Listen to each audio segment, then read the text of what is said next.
Olá, queridos viajantes da Palavra de Deus, sejam muito bem-vindos a este canal, tudo bem com vocês? Para vocês que ainda não me conhecem, eu me chamo Mari Garcia e se você ainda não está inscrito aqui, este é o momento que você pode se inscrever. Ativa o sininho aqui embaixo para o YouTube te avisar toda vez que eu postar um vídeo novo por aqui. Também me segue lá nas minhas redes sociais, eu vou deixar o link aqui na descrição para vocês, é só clicar e você vai ser levado diretamente para a minha rede social. Vai ser um prazer ter você lá comigo e a gente vai poder se conhecer melhor e isso vai ser bom demais.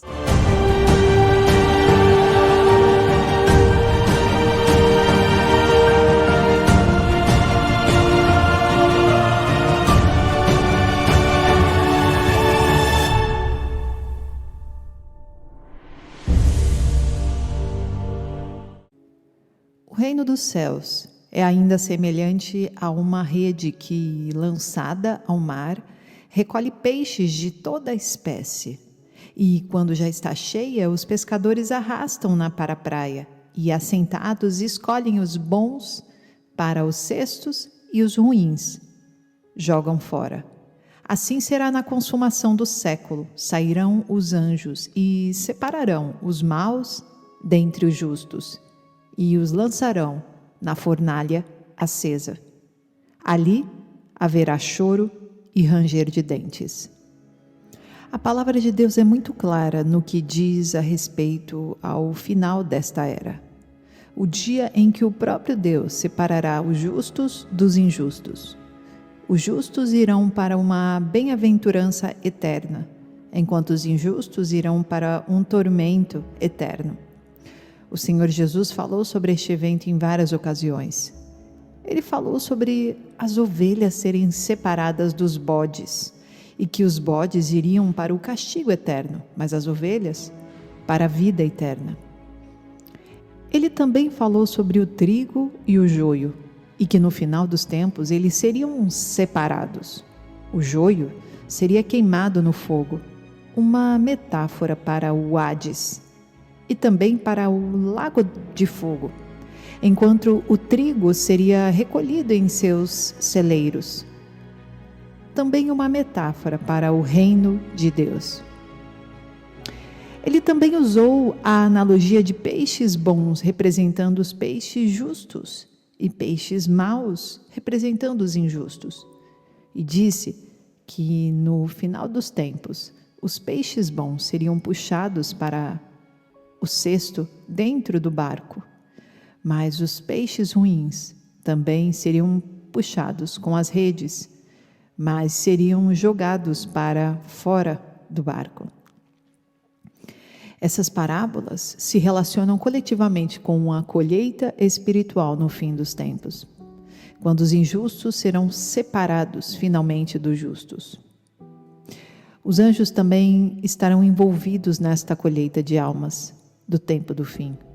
Quando lemos Apocalipse 14, a partir do versículo 14, nós ouvimos a respeito de duas colheitas no tempo do fim. E diz assim: olhei e diante de mim estava uma nuvem branca, e assentado sobre a nuvem alguém semelhante a um filho de homem. Ele estava com uma coroa de ouro na cabeça e uma foice afiada na mão. Então saiu do santuário um outro anjo que bradou em alta voz àquele que estava sentado sobre a nuvem: tome a sua foice e faça a colheita, pois a safra da terra está madura, chegou a hora de colhê-la. Assim, aquele que estava sentado sobre a nuvem passou sua foice pela terra, e a terra foi ceifada. Outro anjo saiu do santuário dos céus, trazendo também uma foice afiada. E ainda, outro anjo que tem autoridade sobre o fogo, saiu do altar e bradou em alta voz àquele que tinha foice afiada: tome sua foice afiada e ajunte os cachos de uva da videira da terra, porque as suas uvas estão maduras. O anjo passou a foice pela terra, juntou as uvas e as lançou no grande lagar da ira de Deus. Elas foram pisadas no lagar, fora da cidade, e correu sangue do lagar, chegando ao nível dos freios dos cavalos, numa distância de cerca de 300 quilômetros. Neste capítulo 14 de Apocalipse, temos duas colheitas espirituais do tempo do fim. Na primeira, o Filho do Homem, uma referência ao Senhor Jesus, reunirá para si todos os seus santos eleitos. O fato de ser ele quem está fazendo esta colheita aponta para aqueles que são seus. Os seus anjos são aqueles que realmente virão pelos santos eleitos, bem como aqueles que também executarão o julgamento sobre os ímpios. Isso acontecerá imediatamente após a tribulação daqueles dias, como diz lá em Mateus 24. A respeito da segunda colheita, os anjos também estão envolvidos nela, mas o que estão sendo reunidos não pertencem ao Senhor Jesus. Algo que devemos ter em mente é que a palavra tribulação, usada em todo o livro do Apocalipse e também no Novo Testamento, é a palavra grega klipsis e pode ser usada para descrever provações, aflições, perseguições. É usada com frequência no Novo Testamento para os cristãos que perseveram sobre provações, martírios e aflições, e também para o colapso da sociedade que leva ao caos. Também descreve guerras, rumores de guerras, fomes, terremotos e doenças. Deus permite a tribulação, a eclipses, para aperfeiçoar os santos, como diz lá em Romanos 5:3, e para trazer julgamento para os espiritualmente rebeldes e ímpios, a fim de trazê-los de volta para o arrependimento e a reconciliação com Ele mesmo. Seus julgamentos estão na terra para isso. Isaías 26, versículo 9, com minha alma suspiro de noite por ti, e com o meu espírito dentro de mim. Eu te procuro diligentemente, porque quando os teus juízos reinam na terra, os moradores do mundo aprendem justiça. Há uma diferença entre tribulação, com a palavra grega tlipsis, e ira, com a palavra traduzida em grego tumos, quando ele envia os seus julgamentos. Ele está oferecendo uma prorrogação para que os não salvos e os desviados espiritualmente se voltem para ele por meio do arrependimento e da fé, antes que o machado final venha para trazer a colheita. Como o apóstolo Pedro escreve, o Senhor não demora em cumprir sua promessa, como alguns entendem a lentidão, mas é paciente com você, não querendo que ninguém pereça, mas que todos se arrependam, lá em 2 Pedro 3, versículo 9. Mas quando Deus derrama a sua ira, não existe mais uma prorrogação, pois ela é derramada com completa falta de restrição. Foi o que aconteceu na época de Noé, quando Deus deu ao homem 120 anos para se arrepender e entrar na arca da salvação que Noé estava construindo. No entanto, depois desses 120 anos, o tempo do homem acabou e já era tarde, porque Deus fechou a porta e restou apenas a ira para os incrédulos. E assim será no final desta era. O Senhor Jesus é esta arca da salvação e arrependimento para com Deus, e a fé no Senhor Jesus como Salvador e Senhor salvará a alma da ira de Deus sobre o pecado. Então, o Senhor Jesus é a única porta para a arca da salvação de Deus. Por amor aos santos eleitos de Deus e pela sobrevivência do planeta, o Senhor Jesus voltará. O Evangelho de Lucas nos diz que os homens verão o Filho do Homem vindo em uma nuvem com poder e grande glória. Já o apóstolo João também nos diz que o Senhor Jesus virá com as nuvens e que todo o olho verá, incluindo aquele que o transpassar, e que todas as pessoas da terra lamentarão por causa dele. Naquela época, os não salvos de todos os caminhos procurarão se esconder, com medo, porque sabem que o dia do seu julgamento chegou. Naquele dia não haverá aonde se esconder dele, o dia da ira de Deus. É por isso que devemos ter certeza de que somos salvos e protegidos sobre o sangue de nosso Messias Jesus, e que possamos ser poupados da ira, do tumos de Deus. Êxodo 12, versículo 13: o sangue vos será por sinal nas casas em que estiverdes. Quando eu vir o sangue, passarei por vós, e não haverá entre vós praga destruidora, quando eu ferir a terra do Egito. Romanos 5, 9: logo muito mais agora, sendo justificado pelo seu sangue, seremos por ele salvos da ira. Deus ordena que todos os homens se arrependam, porque Ele fixou esse dia da ira em que Ele julgará o mundo todo com justiça. E o motivo pelo qual Jesus ainda não voltou é porque Deus não deseja que ninguém pereça, mas que todos cheguem ao arrependimento. No entanto, Ele não é negligente em relação às suas promessas, porque tem uma data fixa quando o Senhor Jesus voltará nesta terra. Os profetas Isaías, Zacarias, Ezequiel, Joel e o apóstolo João descrevem as nações sendo lançadas no lagar da ira de Deus.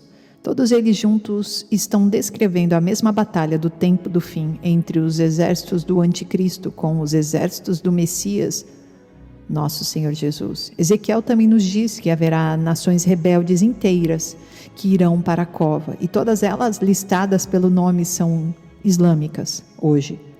Quando falamos sobre o sangue que sai do lagar até os freios dos cavalos pelo espaço de 180 milhas, podemos dizer que este sangue provavelmente também pode ser literal. Na verdade, quando o Messias, o nosso Senhor Jesus, voltar, suas vestes serão manchadas com o sangue dos seus inimigos. Isaías 63, versículo 1.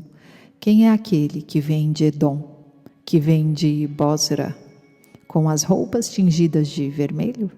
Quem é aquele que, num manto de esplendor, avança a passos largos na grandeza da sua força? Sou eu, que falo com retidão, poderoso para salvar. Por que tuas roupas estão vermelhas, como as de quem pisa uvas no lagar? Sozinho pisei uvas no lagar das nações, ninguém esteve comigo. Eu as pisoteei na minha ira e as pisei na minha indignação. O sangue delas respingou na minha roupa e eu manchei toda a minha veste. Apocalipse 19, 13, está vestido com um manto tingido de sangue e o seu nome é Palavra de Deus. Na passagem de Isaías das Escrituras, Edom é mencionado. Edom na Bíblia se estende do sul da Jordânia até a Arábia Saudita, que hoje é o coração do mundo muçulmano. No capítulo 25 de Ezequiel, vemos que Temã e Dedã estavam localizados em Edom. E hoje, a região geográfica que se estende de Temã a Dedã é a massa terrestre da Arábia Saudita. O Messias é realmente visto subindo de Bósra, no sul da Jordânia, sendo Bósra a porta de entrada para a Arábia Saudita. O Messias, nosso Senhor Jesus, lutará contra o Islã. Chegará o dia em que as reservas de petróleo sob o deserto da Arábia Saudita irão queimar. O julgamento sobre o Islã será muito severo e sem restrições, pela maneira como eles perseguiram Israel e por extensão e inclusão a igreja fiel. O julgamento ardente que virá sobre a Arábia Saudita será o prenúncio do que acontecerá na terra sobre os ímpios, quando o mundo inteiro for julgado pelo fogo. Então podemos dizer que essas duas colheitas são como duas cidades, ou pertencemos a uma ou a outra. Ou estamos na cidade de Deus, que é o reino eterno de Deus, sendo atualmente invisível na terra, mas o precursor da nova Jerusalém, que descerá do terceiro céu e será visivelmente vista por todos. A outra cidade é a cidade de Satanás, que é o seu domínio, e aqueles que escolhem servi-lo nesta vida e na próxima. Estes passarão a eternidade com ele e com os seus anjos, ali, naquele lugar, excluídos para sempre da cidade eterna. E é por isso que devemos renascer espiritualmente, se quisermos entrar no reino de Deus. João 3,3. Digo a verdade, ninguém pode ver o reino de Deus se não nascer de novo. 2 Coríntios 6, versículo 2, pois ele diz, eu o ouvi no tempo favorável e o socorri no dia da salvação. Hebreus 3,15, se hoje vocês ouvirem a sua voz, não endureçam o coração, como na rebelião. E assim como Moisés disse aos israelitas, em Deuteronômio 30, a partir do versículo 19, neste dia chamo o céu e a terra como testemunhas contra vocês. Eu lhes dou a oportunidade de escolherem entre a vida e a morte, entre a bênção e a maldição. Escolham a vida, para que vocês e seus descendentes vivam muitos anos. Amem o Senhor nosso Deus. Obedeçam ao que Ele manda e fiquem ligados com Ele. Assim, vocês continuarão a viver e viverão muitos anos na terra que o Senhor Deus jurou que daria aos nossos antepassados, Abraão, Isaque e Jacó. Deus abençoe, queridos, e até o próximo vídeo.